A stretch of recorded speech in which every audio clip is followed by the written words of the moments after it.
Hi, this is Eli Kranzberg, and in this series, we're going to be looking at the ARC Studio room correction system from IK Multimedia. Now, this is a really important piece of gear for any studio. The idea is that when you buy your monitors, they're perfectly calibrated to sound neutral and flat.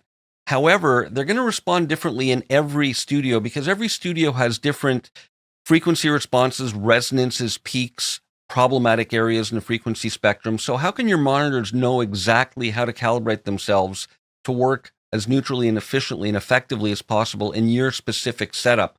Well, that's where the ARC Studio system comes in. Now, with most home studios, and you can see a quick overview of mine here, we put some kind of diffusers up on the wall to absorb sound so that there's not as many resonances and reflections bouncing around to kind of contain and control the sound and get it as neutral as possible.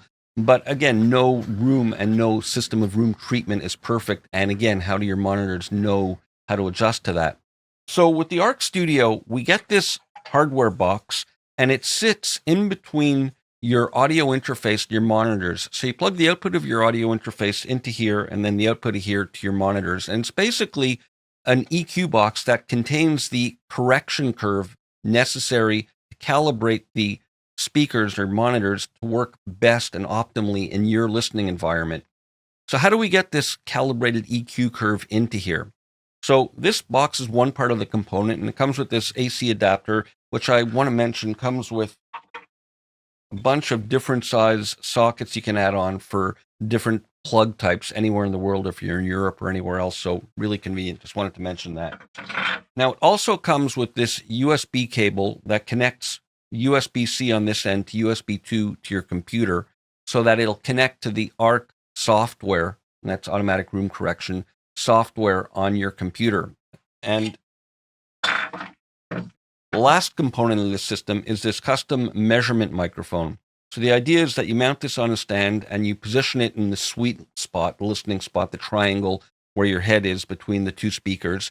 And you take a series of measurements. You position it at ear level, then 6 inches above, 6 inches below, and then various positions around the sweet spot. And the ARC software will emit a series of beeps and chirps.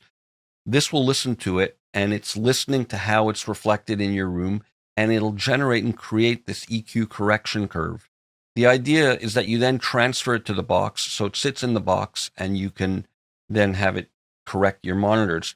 Now, if you don't have the box, there's also a plug-in version that you can put on the output of your DAW, which works well without the actual box. However, you need to remember to bypass it when you're bouncing your mix.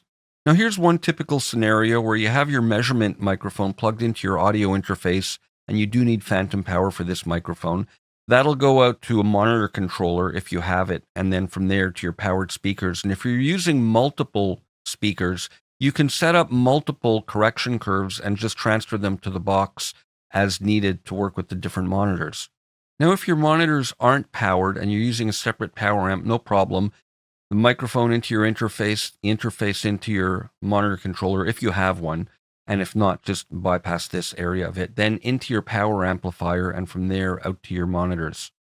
Now here's a third scenario with a subwoofer, where you go out of your audio interface into the subwoofer, and from there to your satellite speakers. Once you've registered your hardware, make sure to open the IK Multimedia Product Manager, and in the software section, install and authorize your ARC System 4 software. And then on your hard drive, in your Applications folder, you're going to find ARC 4 and ARC 4 Analysis. Now in the next video, we're going to look at getting set up to do your measurements. But there's one more thing. You're going to need to make sure that you also have 2 additional XLR cables, preferably short ones. I have 3-foot cables here, and these are to connect from your audio interface to the ARC Studio, and this isn't included. You'll need to buy these separately. We'll continue with more in the next video.